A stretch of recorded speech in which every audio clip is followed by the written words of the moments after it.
बिस्मिल्लाहिर्रहमानिर्रहीम। अस्सलाम वालेकुम नाज़रीन, उम्मीद और दुआ करता हूँ कि आप लोग जहाँ जहाँ पर होंगे खैर आफियत से होंगे। एंड रिसेंटली पाकिस्तान हिंदुस्तान की जंग और जिस तरह पाकिस्तान ने हिंदुस्तान को धूल चिटाई है और पूरी दुनिया के अंदर डिप्लोमेटिकली जिस तरह हिंदुस्तान अकेला हुआ खड़ा है, वो बहुत सारे पोल हिंदुस्तान के, राइजिंग इंडिया, पूरी दुनिया का दोस्त इंडिया, बहुत बड़ी पावर इंडिया, बहुत बड़ी इकॉनमी इंडिया, वो तमाम तर पोल उनके खुल गए में।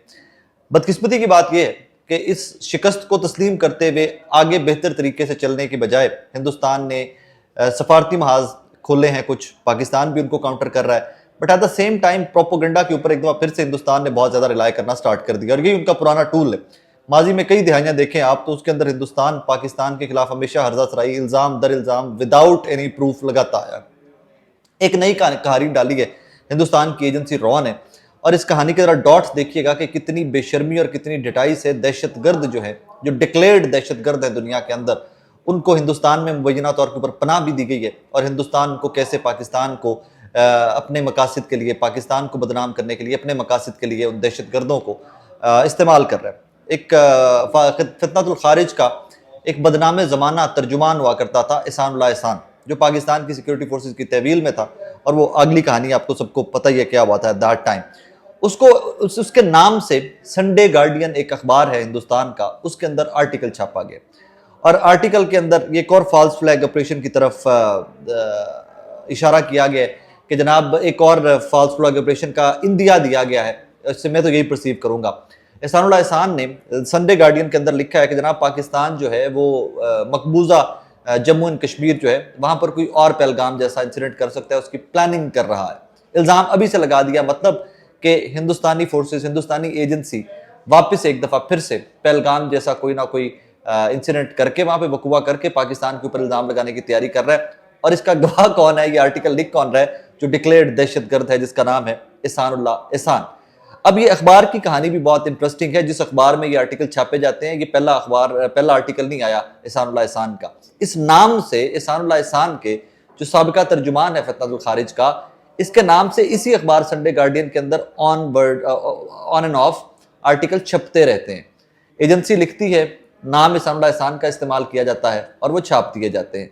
यहाँ तक की इत्तलात भी हैं कि मुमकिनात में से है कि एहसानुल्लाह एहसान इस टाइम हिंदुस्तान के अंदर रोपोश हो और हिंदुस्तान ने उनको कहीं ना कहीं पनाह दे रखी है अपने मकासद के लिए, पाकिस्तान के खिलाफ इस्तेमाल करने के लिए उनको इस्तेमाल किया जा रहा है। एक और बड़ी खूबसूरत चीज़ है कि ये जो संडे गार्डियन है, इसका मालिक है कार्तिकेय शर्मा। ये मोदी का करीबी साथी, RSS की माइंडसेट का बंदा, पॉलिटिशियन भी है, मीडिया का भी एक बड़ा टाइकून है, बड़े काफ़ी सारे इसके चैनल हैं, और ये RSS के इंतहाई जो उसके हार्डकोर व्यूज़ हैं उनको सपोर्ट करने वाला शख्स है। यहाँ पर एक और इंटरेस्टिंग फैक्टर देखिएगा, द गार्डियन के मरकजी लिखारी अभिनंदन मिश्रा एहसानुल्लाह एहसान के फरार की खबर देने वाले पहले सहाफ़ी थे जो भारतीय इदारों की अंदरूनी मुदाखलत को जाहिर करती है। हमारे बहुत सारे मैटर्स के अंदर रॉ की इन्वॉल्वमेंट या उनकी छेड़खानी चलती रहती है और हमारी एजेंसीज, हमारी हुकूमत, हमारी फौज उनको काउंटर करती रहती है। लेकिन यहाँ पर कितनी बड़ी शर्मिंदगी की बात है कि हिंदुस्तान एक दहशतगर्दों का तर्जुमान जो खुद डिक्लेयर दहशतगर्द है, उसके नाम के आर्टिकल लिखवा रही है, उसके नाम से पब्लिश करवा रही है और इल्जाम पाकिस्तान के ऊपर क्या लगा रही है जी, पाकिस्तान फिर से कोई पहलगाम जैसा इंसिडेंट कश्मीर के अंदर करने जा रहा है। पाकिस्तान बिल्कुल भी कुछ करने नहीं जा रहा। We don't have to do nothing. हमने जो करना था, हमने आपकी जारहियत का मुंह तोड़ जवाब देकर वो कर दिया हुआ है। अब कहानी यहाँ पर क्या है, 2000 वाला वाकया जब इन्होंने 36 सिख मार दिए थे, अपने 35-36 सिख हिंदुस्तान ने मारे थे, फिर उसके बाद ये पहलगाम वाला इंसिडेंट जो उन्होंने दोबारा खुद से किया है, ये एक पैटर्न सेट कर रहा है हिंदुस्तान। पहलगाम वाले इशू के ऊपर तो पूरी दुनिया के अंदर बहुत हजीमत हुई, बहुत जलालत हुई। उसी हजीमत को मिटाने के लिए और फिर जैसे हिंदुस्तान के मीडिया ने प्रोपोगेट किया, द वॉच डॉग की भी रिसेंटली एक रिपोर्ट भी आई है, उसके अंदर भी उन्होंने लिखा है कि जनाब हिंदुस्तानी मीडिया ने तो फेक न्यूज़ की तबाही उतार कर रख दी। इतनी फेक न्यूज़ चलाई इस जंग के ऊपर कि जो फुटेजेस चलाई, जो सैटेलाइट इमेजेस चलाए, वो सब के सब फेक थे। सो वो बहुत सारे लेवल्स के ऊपर दे हैव बीन एक्सपोज्ड, बहुत सारे लेवल्स के ऊपर। लेकिन अब यहाँ पर हिंदुस्तान इससे एक कदम आगे बढ़ता है और ये बढ़ने के ऊपर बुराई नहीं है। इसमें I think this is the right way. अब अपना मुकदमा दुनिया के सामने रखिए, ममालिक के सामने रखिए, वो तमाम ममालिक जो जिनको हिंदुस्तान अपना दोस्त समझता था एट सम पॉइंट, और फिर वो कैसे हिंदुस्तान से पीछे इस जंग में हटे और कैसे आज तक जिस दिन मैं आपसे मुखातिब, तो फिर हिंदुस्तान ने किया क्या। और ये आई थिंक किसी भी मुहज़्ज़म मुल्क को अपना मुकदमा, अपना दावा, अपना केस इंटरनेशनल कम्युनिटी के सामने रखना चाहिए।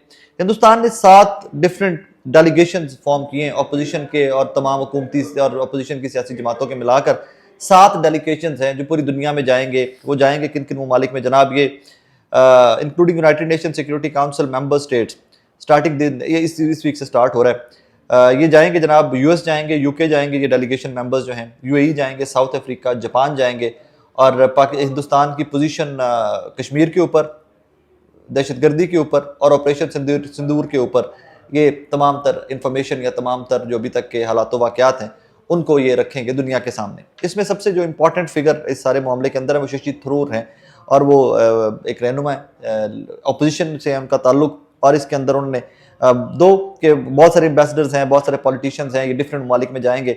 यूनाइटेड नेशन जो डेलीगेशन जाएगा वो शशि थरूर की सरबराही में जा रहा है, जापान भी एक डेलीगेशन जा रहा है, दुबई भी जा रहा है, यूएई, तमाम ममालिक जहाँ जहाँ पर इनको लगता था कि ये हमारे एट सम पॉइंट हमारी सपोर्ट में थे and at once we lost that support, तो ये तमाम तर लोग वो डेलीगेशन को लेकर जा रहे हैं और वहाँ पर जाकर हिंदुस्तान का मुकदमा रखेंगे। वो मुकदमा जो हिंदुस्तान इंटरनेशनली पहले ही हार चुका हुआ है, इनका प्रोपोगेंडा पहलगाम वाला, टेररिज्म वाला, पाकिस्तान के ऊपर इल्जाम लगाने वाला एक्सपोज हो चुका हुआ है। इसको काउंटर करने के लिए हिंदुस्तानी गवर्नमेंट के इस प्रोपोगेंडा की कोशिश को टारगेट करने के लिए, इनको काउंटर करने के लिए पाकिस्तान ने भी एक ऐसे सफारती मिशन तश्कील दिया है जिसमें बिलावल भुट्टो जरदारी साहब जो हैं वो इसको लीड करेंगे। साबिका फॉरेन मिनिस्टर हैं, पाकिस्तान के पीपल्स पार्टी के चेयरमैन हैं, और इनके साथ मुस्लिम लीग नून के डॉक्टर मुसद्दिक मलिक, मुस्लिम लीग नून के खुरम दस्तगीर, पीपल्स पार्टी की शरी रहमान साहिबा, हिना रब्बानी खर साहिबा, फैसल सब्जवारी साहब, तमीना जजुआ एक साहब डिप्लोमेट हैं, और जलील अब्बास जिलानी भी साबिका डिप्लोमेट हैं। ये 7 लोग इस प्रोपोगेंडा को काउंटर करने के लिए दुनिया के दौरे करेंगे। जहाँ जहाँ पर ये दौरे करेंगे वहाँ पर हमारे जाकर ये लोग दौरे करेंगे। इस सारे मुद्दे के अंदर बिलावल भुट्टो जरदारी साहब के ऊपर बहुत सारे क्वेश्चन मार्क आ रहे हैं कि कहाँ पर शशि थरूर का डिप्लोमेसी का एक्सपीरियंस, कितना सीजन्ड पॉलिटिशियन, और कहाँ पर बिलावल भुट्टो जरदारी जैसा यंग पॉलिटिशियन और नाइव पॉलिटिशियन के जो इल्जाम उनके ऊपर लग रहे हैं। कहानी बहुत सादा सी है। पाकिस्तान को अल्लाह पाक की तरफ से कर्म हुआ, हम पे हम रिसेंट जंग जीते, तो डिप्लोमेटिक फ्रंट्स के ऊपर भी पाकिस्तान बहुत फतेहयाब हुआ। जिन डिप्लोमेटिक फ्रंट्स के ऊपर जीता है पाकिस्तान, उसी को कंटिन्यू करते हुए आज इसहाक डार साहब चाइना के दौरे पर चले गए हैं। इसी वीक के अंदर ये हमारा डेलीगेशन बिलावल भुट्टो जरदारी साहब की सरबराही में ये भी दुनिया के दौरे स्टार्ट कर देगा। हमें जाकर बहुत ज़्यादा मेहनत की ज़रूरत नहीं है, हमें सिर्फ हिंदुस्तान के प्रोपोगेंडा के खिलाफ सबूत उनके सामने रखने, पूरी दुनिया के सामने रखने। इससे ज़्यादा पाकिस्तान को करने की कुछ भी ज़रूरत नहीं है।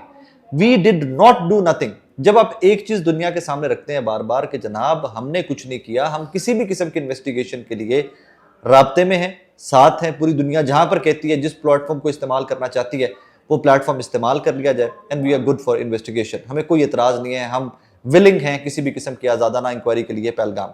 इससे स्ट्रॉन्ग मुकदमा पाकिस्तान का नहीं हो सकता।